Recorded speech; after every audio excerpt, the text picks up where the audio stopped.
Sortez et allez rejoindre les points de rassemblement en province, que ce soit dans une gare, aéroport, au niveau des hôpitaux. Il y en a pour tout le monde. Il n'y a aucune excuse.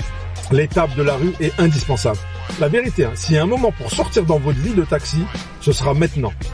Sinon, je vous dis cash, on va se faire piétiner. Les plateformes, elles vont être mises en place pour vous faire tourner en A toute la journée. Déjà qu'on est en train de se faire piétiner depuis une dizaine d'années, là, ça va être le coup ultime.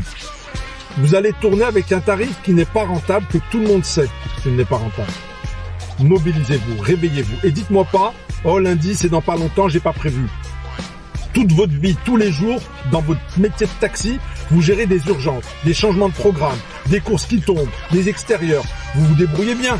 Et ben là, débrouillez-vous. Soyez présents.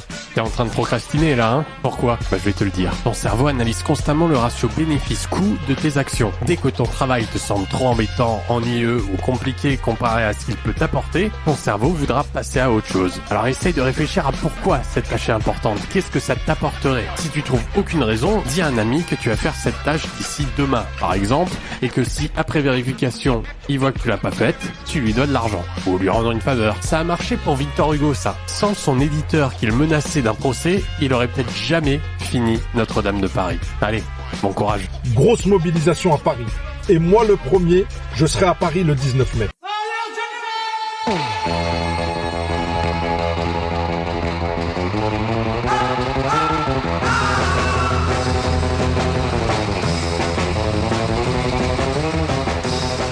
Bonjour, général Hubert Bonneau. Vous êtes le directeur général de la gendarmerie nationale.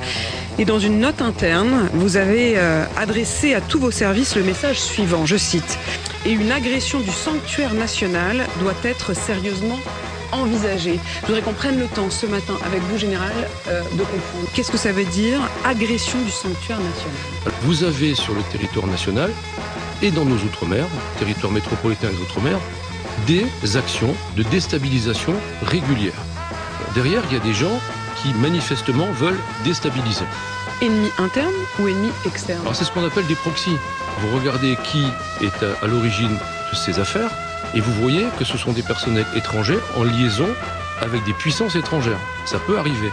Et d'ailleurs, permettez-moi de le rajouter, ce qui existe dans le domaine physique existe aussi dans le domaine immatériel, c'est-à-dire dans le numérique.